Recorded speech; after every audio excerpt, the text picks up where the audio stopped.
so ភាគច្រើនគាត់តែងតែបន្ថែម s ទៅលើគ្រប់ verb ទាំងអស់នៅក្នុង present simple ពេលដែលយើងប្រើជាមួយនឹង subject he she it ចឹងថ្ងៃនេះយើងមកមើលទាំងអស់គ្នាថាតើពេលណាដែលយើងគួរតែបន្ថែម s es ឬក៏ change y to ies ទៅលើ verb ពេលដែលយើងប្រើជាមួយនឹង subject he she it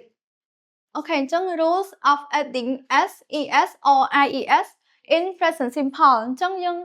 add s es ហើយនិង ies ហ្នឹងនៅក្នុងករណីពេលដែលយើងប្រើវាជាមួយនឹង third person singular ដែលមាន he she it ឬក៏នាមឯកវចនៈអូខេ number 1 rule ទី1 most verbs add s អញ្ចឹងកិរិយាសព្ទភាគច្រើនយើងគ្រាន់តែបន្ថែម s ទេ example work ទៅជាពេលដែលយើងប្រើជាមួយនឹង he she it ទៅជា works អញ្ចឹងយើងថែម only s speak speaks អញ្ចឹងយើង add តែ s ទេ and number 2 rule ទី2 adding es when the verbs ending in s double s ch sh x o or c អញ្ចឹងយើងបន្ថែម es នៅពេលដែលកិរិយាសព្ទហ្នឹងវាបញ្ចប់ទៅដោយអក្សរ s double s ch sh x o ឬក៏ c for example watch ទៅជា watching អញ្ចឹងយើងឃើញថាពាក្យ watch ហ្នឹងនៅខាងក្រោយវាគឺជា ch វាបញ្ចប់ដោយ ch អញ្ចឹងពេលដែលយើងបដូរវាទៅជា watches យើងថែម es go ទៅជា goes ដោយសារខាងក្រោយវាបញ្ចប់ដោយ o អញ្ចឹងយើង add es អូខេ rule ទី3 verbs ending in y before y is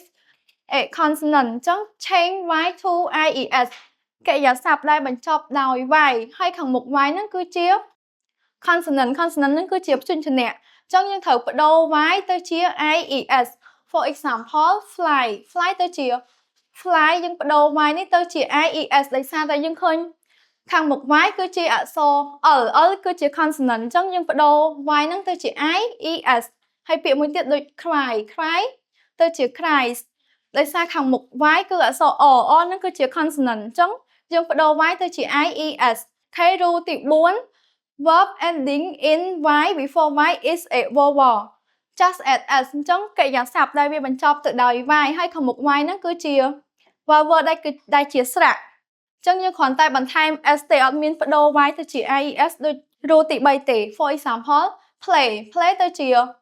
place យើង add តែ s ទេដោយសារតែយើងឃើញថាខាងមុខ y គឺជា a ជាស្រៈអញ្ចឹងយើងគ្រាន់តែថែម s ទេហើយមួយទៀត enjoy ទៅជា enjoys ដោយសារខាងមុខ y គឺជា